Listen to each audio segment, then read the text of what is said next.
I'm Pastor Curtis, and we're so glad to have you here at Calvary Baptist Church this morning. And if you have your Connect card and the pew in front of you, which hopefully you do, they find one there, you can get this out and fill these out. We'd love to be praying for you. If you're new with us for your first Sunday here at Calvary, please do fill this out and drop it on the offering plate on your way through this morning. We'd be thankful to you for that. Hey, did anyone catch the word of the day today? Let's see who caught it. Okay. 3, 2, 1. Jesus. What a good word of the day. Yes, Jesus. And we are here today at Calvary Baptist Church to celebrate Jesus, to be part of the church family where we can talk about Jesus, love Jesus, and we're glad for you to be a part of that with us here today. If you have a bulletin, you can take it out. I'm just going to announce a few things. Tonight, we have Awana Boys and Girls Club starting at 5 p.m., and we have youth group starting then as well. Looking forward to that. We also have a new Sunday school, ladies Sunday school that started up. So if you're interested in that, there's still time to join. You can see Lynn Salinas about that. Is this Saturday? Yeah, it is already. This Saturday, I had to look at my watch, double check, is men's breakfast. So you men of our church, we'll see you out for men's breakfast. Love to have you join us. You just show up. You don't have to bring anything. You don't have to come prepared. My kind of breakfast, okay? So come see us at 8 a.m. at the church. We'd love to have you be a part of that. There's a thank you note from Pastor and I in the bulletin from last Sunday for Pastor Appreciation. We're just so thankful for the way you take care of us, and love us, and encourage us. And so thank you from the bottom of our hearts that's how you take care of your church family so well. The last thing to bring your attention, and you can't miss it when you walk through the doors, is the big, huge display with all the Christmas boxes.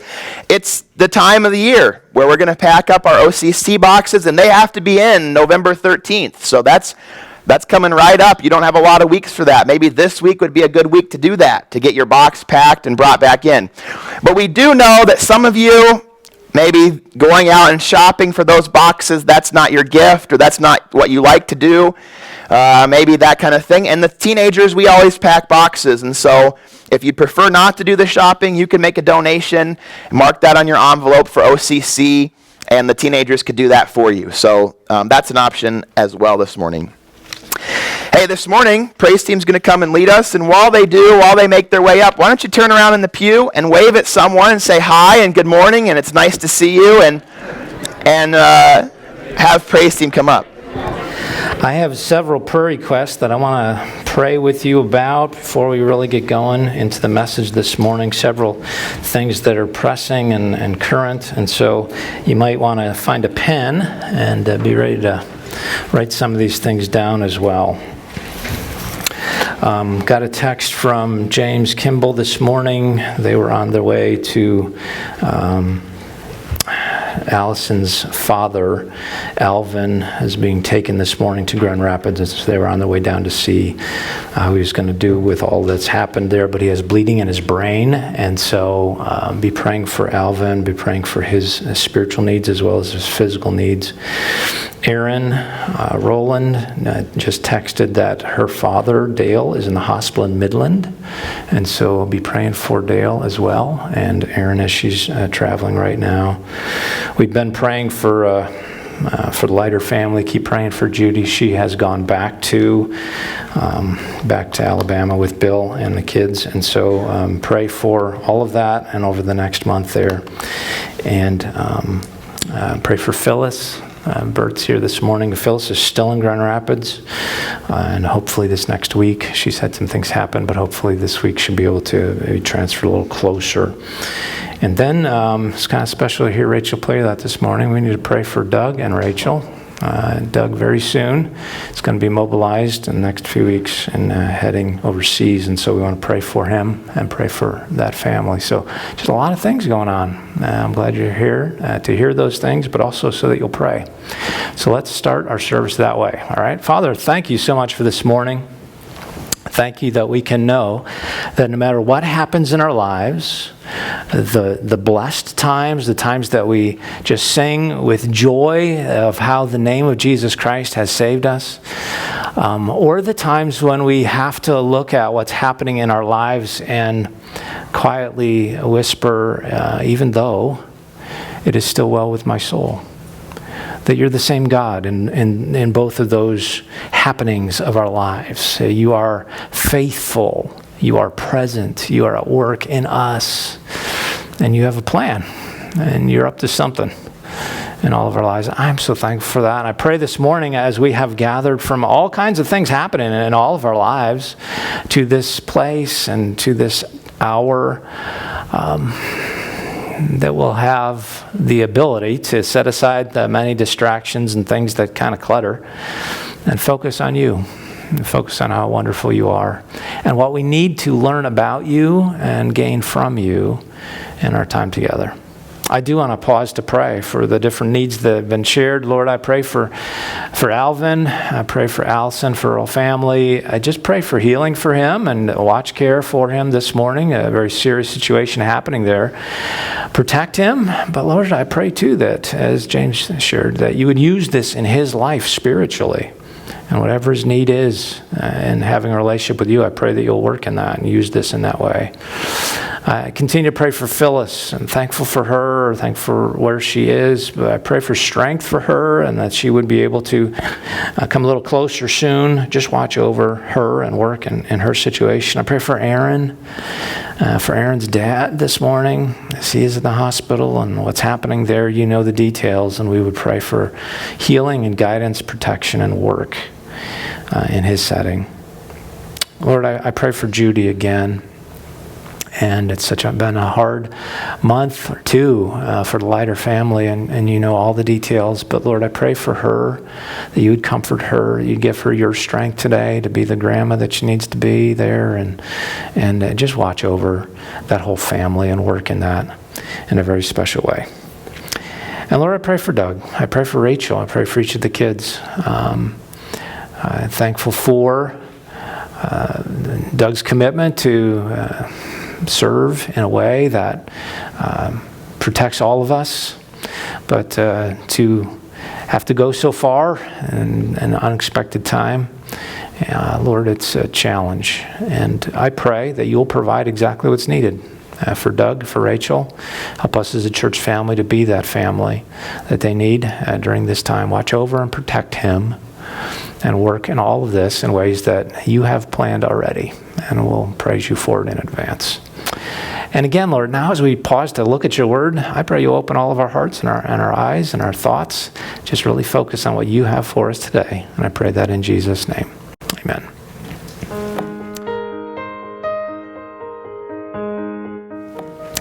All right, grab that sermon outline if you got it handy there on the pen from the pew. We're going to continue our study in the Gospel of Luke. And as I said last Sunday, we're going to take a little break from this through the holiday season and maybe a little longer. But in any case, today we're in Luke 14, and we're going to look at the first part of that chapter. I have talked many times, this is sort of a overworn illustration maybe for me, but I have talked many times about our problems with deer eating everything that we plant around our house. Shell recently had a lady come into her store that lives in Hersey, and in the process of the conversation that they had, they mentioned they had beautiful gardens full of hosta, and that the deer never bothered their hosta in their yard. Now, if you don't know what a hosta is, it's supposed to look like that. Really nice ground covering plant. And this lady was thinning the plants out at her house and offered as much as she wanted. And so, long story short, we ended up at this farm picking up bags of deer-proof hosta. And, she was right. They have beautiful, beautiful home, beautiful gardens, landscaped all around.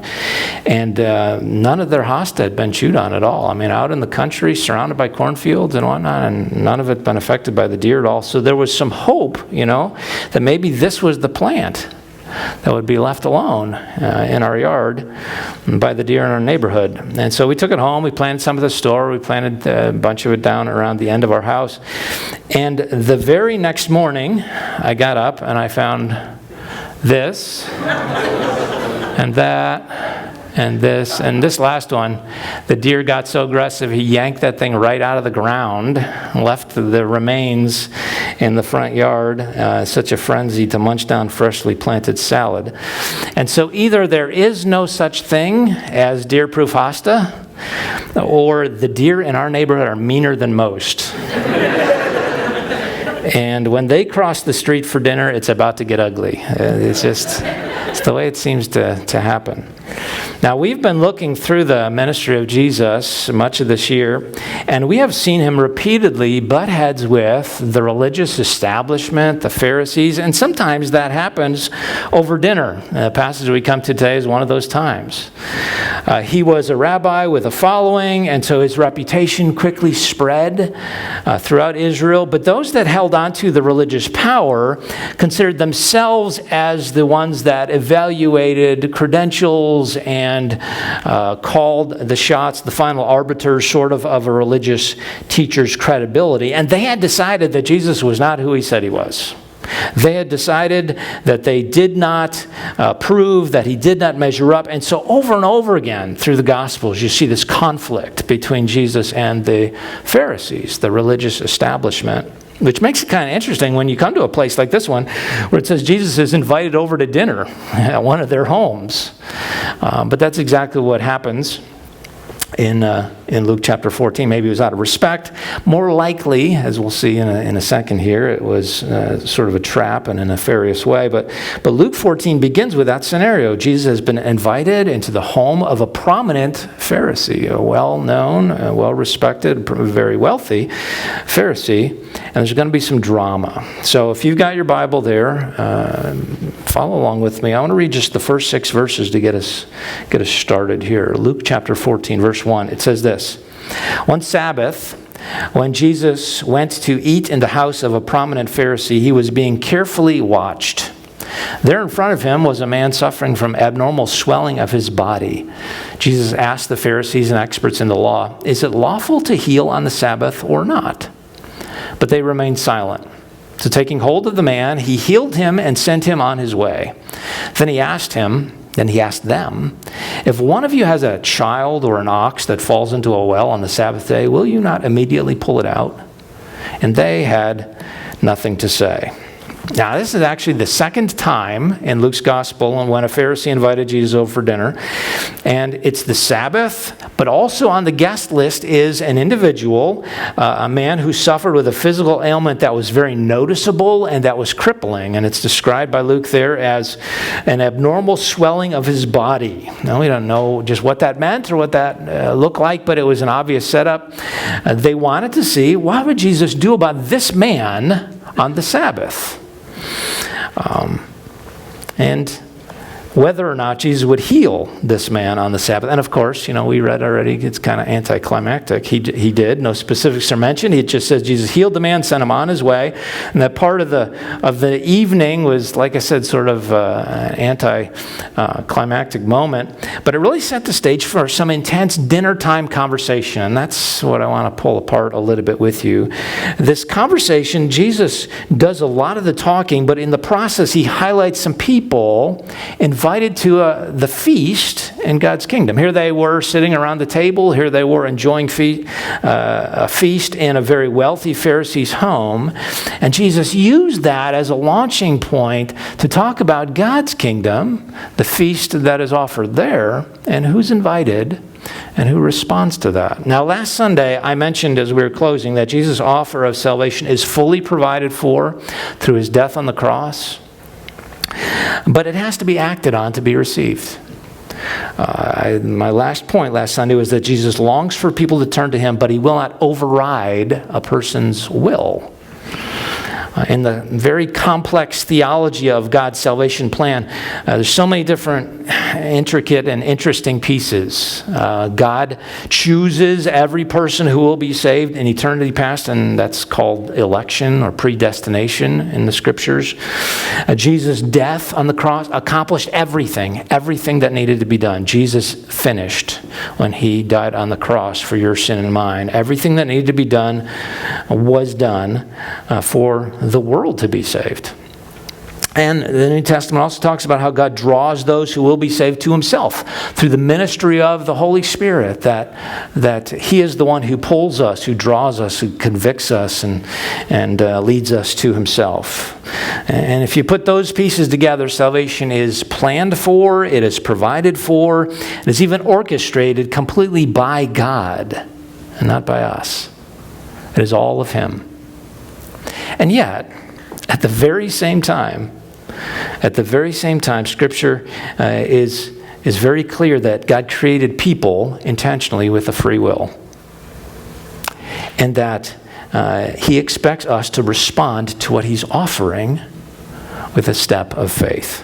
All are invited into God's kingdom, but not everybody accepts that invitation. And last week we talked about, in fact, that very few actually do. That many choose not to. Many choose to turn away.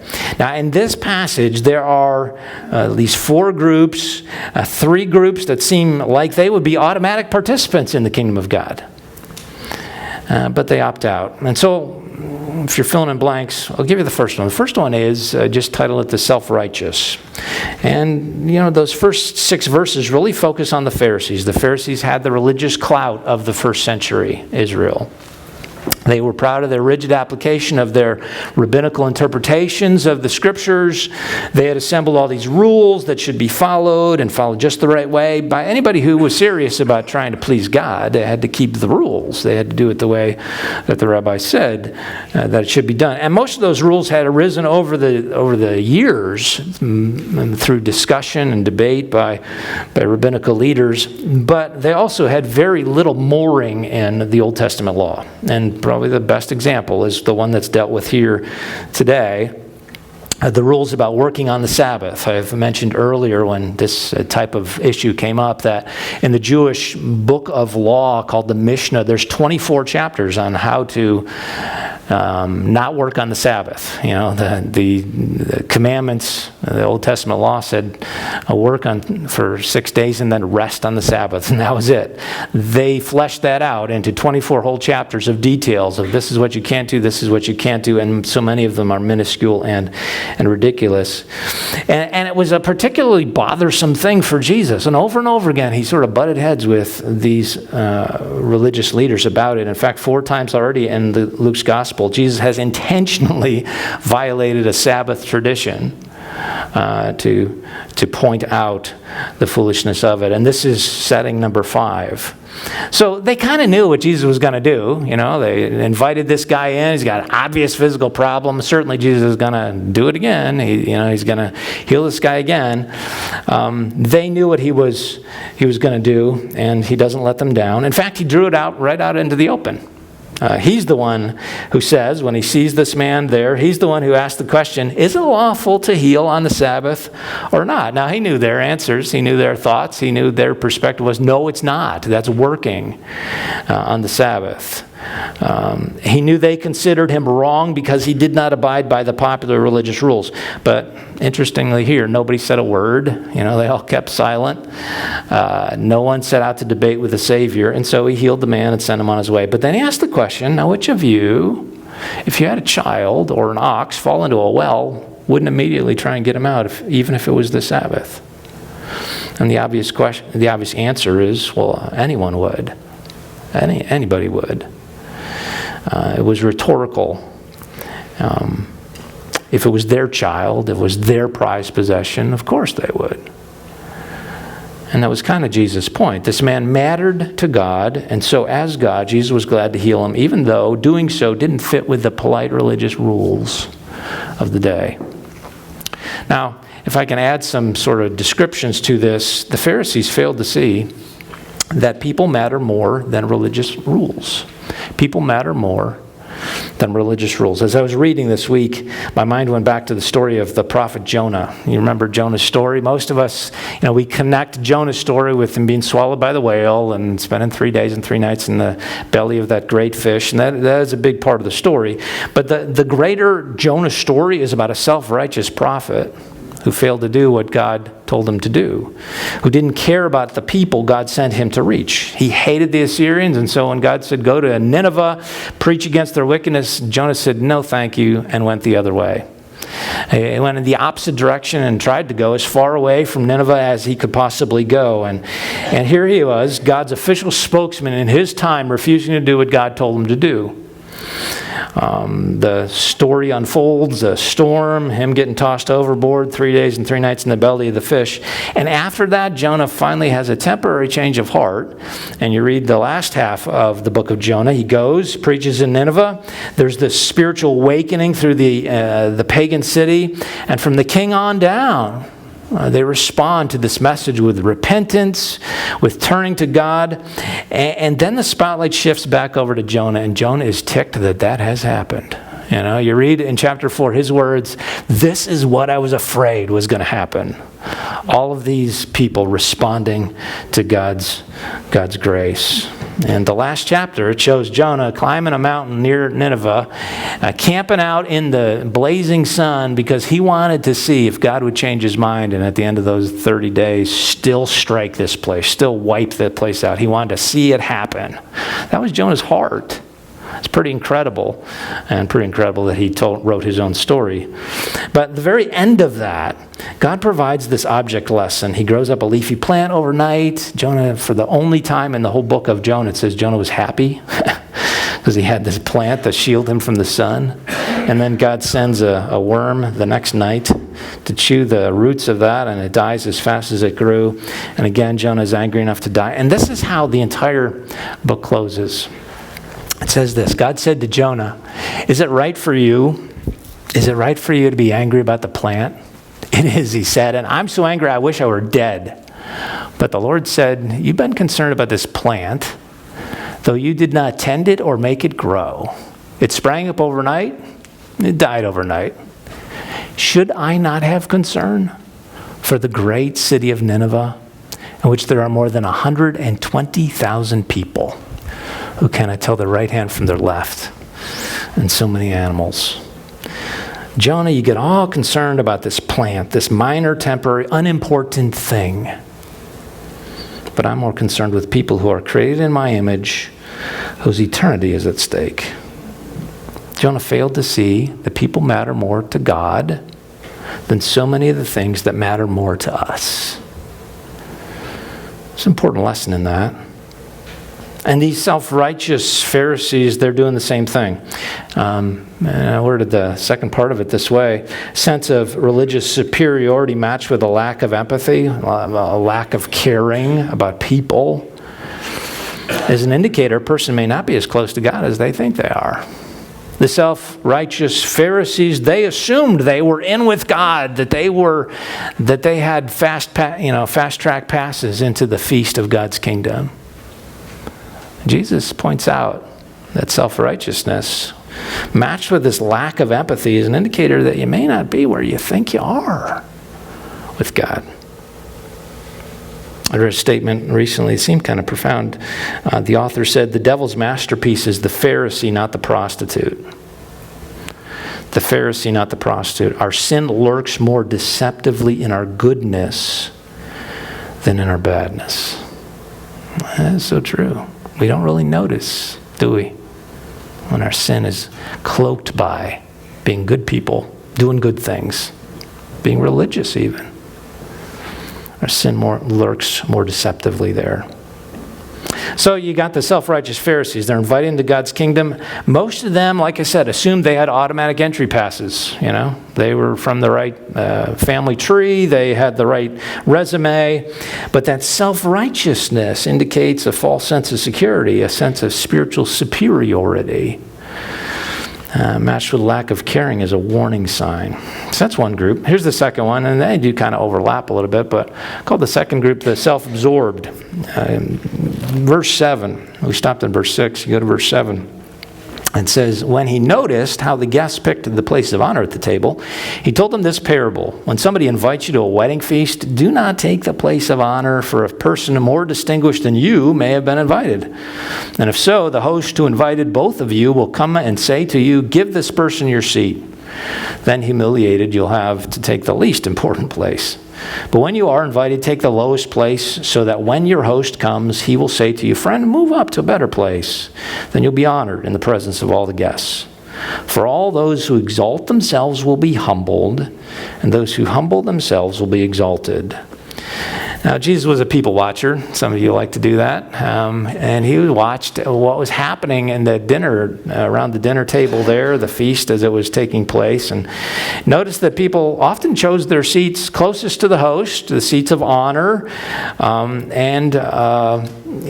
That was, from his perspective, a little bit of a mistake. And so he gives a pro tip on seat selection. He says, when you get invited to a feast, whether maybe a wedding banquet or whatever, always pick the seat of lowest value, lower places of honor. And here's why. Because if you grab the seat of honor for yourself, and then somebody comes in who's more respected and more appreciated by the host, more distinguished, the host is going to ask you to go sit in the the back row. And you're going to be embarrassed while they give that place of honor to the other person. Instead, pick the lowest seat. And if they see you sitting back there and they ask you to, hey, move closer, come sit in the front row, then you'll be honored, be held up. And it seems like practical advice, but it was all told to make the point of verse 11, where he says, those who exalt themselves will be humbled. Those who humble themselves will be exalted. Exalting yourself is a fast track to being humbled. But humbling yourself will lead to being exalted.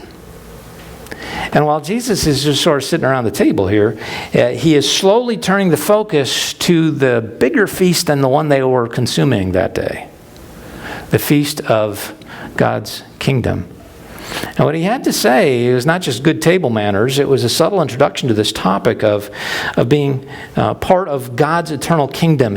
Individuals who are self-absorbed, who are full of pride, are invited into the kingdom like everybody else. But, as I put on here, pride may be one of the biggest roadblocks to a relationship with God. It sure seemed to be that way with the Pharisees, and that's likely who he was still talking about. They were proud of their credentials. They were proud of their assumed standing with God. But Jesus knew many of them, really maybe unbeknown to them, were still on the outside looking in. They thought they had it all lined up. They thought they had it all perfectly aligned. Their pride blinded them to their true spiritual needs. And I think that happens a lot. The gospel of salvation begins with acknowledging that we need it. And nobody likes to admit that they're insufficient. If you look at Scripture and the history of the Bible, pride is maybe the core sin. Started with Satan and commonly pollutes the human heart. And we all see it in other people, right? But it's true of all of us. We all think we're right. We all think we're worthy. We tend to be impressed with our own accomplishments and assume other people ought to be too. And they ought to see things our way. But self-absorbed pride is a roadblock to a relationship with God. It really is. And it fits with the Pharisees. They were caught up in pride. But in God's kingdom, it's humility that brings ultimate honor. The next couple verses, he said this. Then Jesus said to his host, when you give a luncheon or dinner, do not invite your friends, your brothers or sisters, your relatives or rich neighbors. If you do, they may invite you back, and so you'll be repaid. But when you give a banquet, invite the poor, the crippled, the lame, the blind, and you will be blessed. Although they cannot repay you, you'll be repaid at the resurrection of the righteous. Now, that little line, Jesus opens the door. This is what I'm really talking about. I'm really talking about not a physical meal that we're all going to just sit around. I'm talking about the kingdom of God. And for every person that, as he gave that little line there, when you give a banquet, invite the outcasts. Everyone thought, no way. There's no way. But that's exactly how the rest of the chapter is going to go. The rest of the section is going to go. Jesus talks about the kingdom of heaven. Blessing is found in investing in those that can't respond to that. And God's blessing is shown the exact same way. Now, the word blessed kind of triggered the next topic, and that whole idea of being invited into the kingdom of God. It says, verse 15, when one of those at the table heard Jesus just say that, he said to Jesus, "Blessed is the one who will eat at the feast in the kingdom of God." And so Jesus tells a story. He replied, "A certain man was preparing a great banquet and invited many guests. At the time of the banquet, he sent his servant to tell those who had been invited, 'Come, for everything is now ready.' But they all, alike, began to make excuses. The first said, 'I have just bought a field and I must go and see it. Please excuse me.' Another said, 'I have just bought 5 yoke of oxen and I'm on my way to try them out. Please excuse me.' Still another said, 'I just got married, so I can't come.' The servant came back, reported this to the master. Then the owner of the house became angry." Now stop there, just hit the pause button for a second there. And evaluate what is happening in Jesus' story. An obviously wealthy man has planned a great event, and he sent out all these save-the-date notices, and implied is that the original recipients had all responded to say they would come, they would be there, they would attend gladly attend this great big feast. But then when the day arrived, and the servant went out to say, it's time, the food's ready, they start to make excuses. And it does describe another group of individuals invited to the kingdom of God.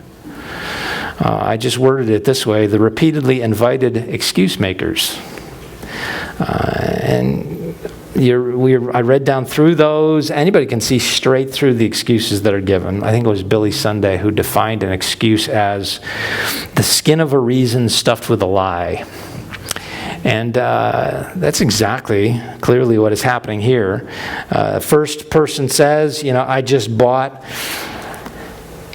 a field and I need to go look at it. Well, nobody buys a piece of real estate without looking at it before they hand over the money. And that's true today. It was true then.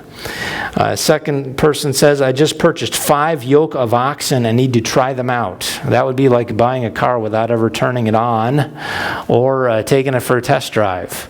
5 yoke of oxen was a huge investment of money, and nobody in their right mind would do that, would spend that without inspecting the animals first. Anybody hearing that would think that's ridiculous. Nobody would do that.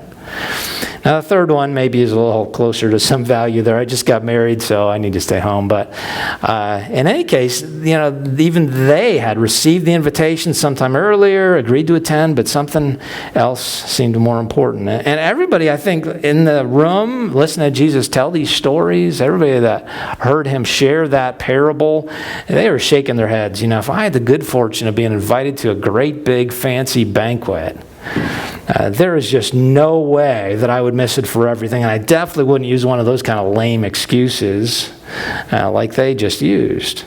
It was an absurd story, but it was all to make an obvious point. That many are invited to the blessing of feasting in the kingdom of God, but many also just make excuses and miss out. Other things are more important. Other priorities matter more. They wish just to be excused. But often wishes bring more than you bargained for. I read a story of a little kid that found an old lamp. It's the classic, found a lamp and rubbed it, and the genie shows up with to grant 3 wishes, and the genie says, I'll grant you 3 wishes. And the kid, like a lot of kids that I know, the first response was, wish number 1 is, I wish math didn't exist. And the genie said, done, and you have no more wishes. Little guy didn't think where that was going to go, right? If math doesn't exist, and neither does wish 2 and wish number 3. And the people in Jesus' story, they didn't think down the road of what they were saying. They didn't think about the implications of their excuses. And so many times people don't either. Easily rationalized, worthwhile excuses. But ignoring God's invitation is a path to being left outside the kingdom. I think there's a lot of ignoring God's kingdom that happens in the world we live in. I talked last Sunday a little bit about the prevalence and the growing secularism in our day, that the most surging forward definition of religious affiliation is none. That's the world that we live in. There's an awful lot of excuse making, a lot of ignoring of God's kingdom that happens in our day, and that can filter back. That can even affect the way you and I function as followers of Christ. I need to be really careful. Do I rationalize ignoring what God wants me to do in my life? For these individuals and the way Jesus is telling this story, that's a fast track to being left out of God's kingdom. But you listen to how that ends. I stopped in verse 21. It says, "The servant came back and reported this to his master. Then the owner of the house became angry and ordered his servant, 'Go out quickly into the streets and alleys of the town, bring in the poor, the crippled, the blind, and the lame.' 'Sir,' the servant said, 'what you ordered has been done, but there is still room.' Then the master told his servant, 'Go out to the roads and country lanes and compel them to come in, so that my house may be full.' But notice verse 24, 'I tell you, not one of those who were invited will get a taste of my banquet.'" Not one of those previously invited individuals is going to make it in. Instead, the outcasts, the people that nobody would expect to be invited to such a great feast, they're the ones all around the table. They're the ones all dining in luxury at that feast. And you ask why? How'd that work? Well, it's a pretty simple answer. The outcasts were the only ones who accepted.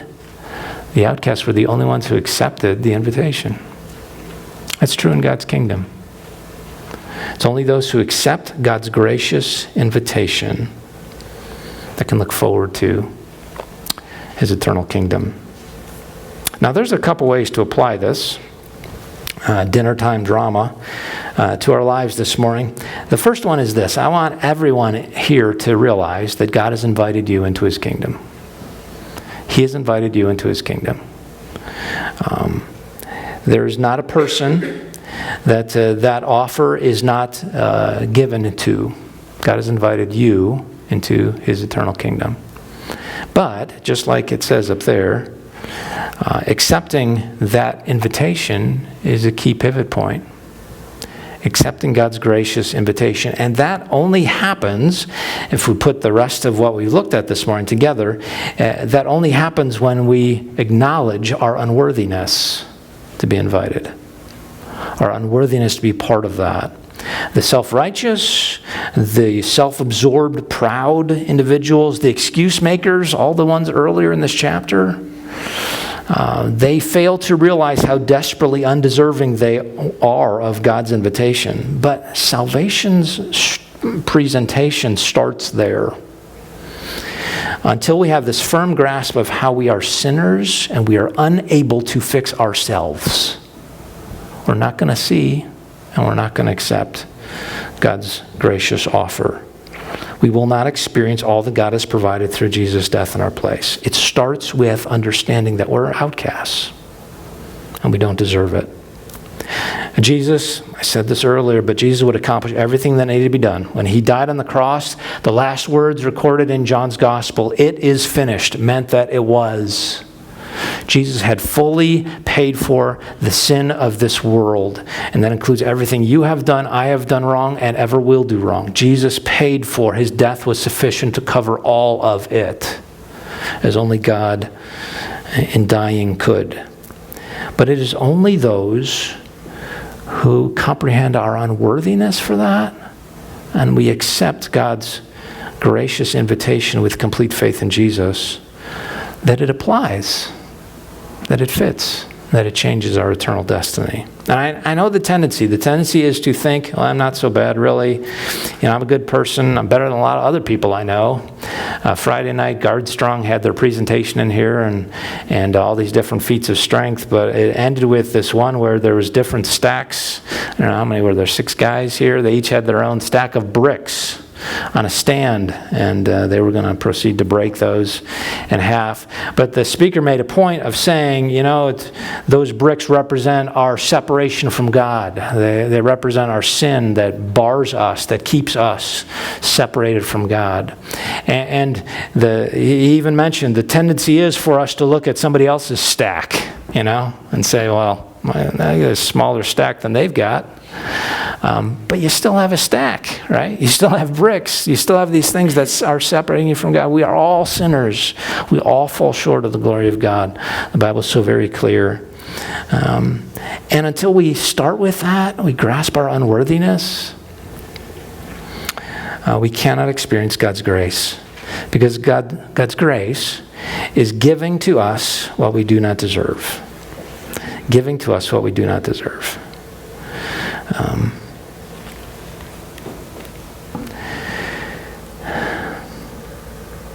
I don't know where everybody's at on a Sunday morning.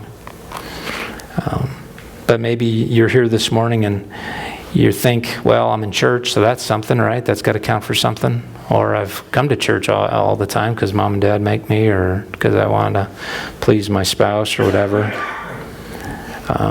Being in church is a good thing, and I'm glad that you are. But do you know that you've accepted the invitation of God's grace?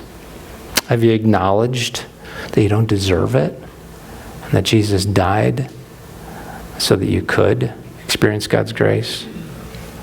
The most important application of this would be for that. There is room in God's kingdom, but only for those that start with an understanding of their unworthiness and then accept that invitation by putting their faith in Jesus Christ. And if you've not ever done that, or you don't know that that's real in your life, I'd love to talk to you about that today. That's certainly one of the ways, and the clearest way, that this applies. But there's a second application, I think, that comes from Jesus' words, and it's found in the words that he says to his servants. You notice the very ending there. The master told his servant, "Go out to the roads and country lanes and compel them to come in so that my house may be full." That really is the mission for all of us that have responded to the invitation, that are children of God, that know that we are a part of his kingdom. We are given the mission to go out and compel those that still need to come in. I read this past week, I think it was in a book by Warren Wiersbe, that D.L. Moody preached his final sermon, the last sermon they ever preached before he died, from this passage. He titled it "Excuses," rather fitting. It was given November 23rd, 1899 in the Civic Auditorium in Kansas City. And Moody was an increasingly sickly man and knew that he was drawing near the end of his life. Before he headed to Kansas City, he told the students at his college, "Never have I wanted so much to lead men and women to Christ as I do at this time." Right to the very end of his life. And Wiersbe wrote, there was a throbbing in his chest and he had to hold the organ to keep from falling, but Moody bravely preached the gospel from this passage about excuses that people make.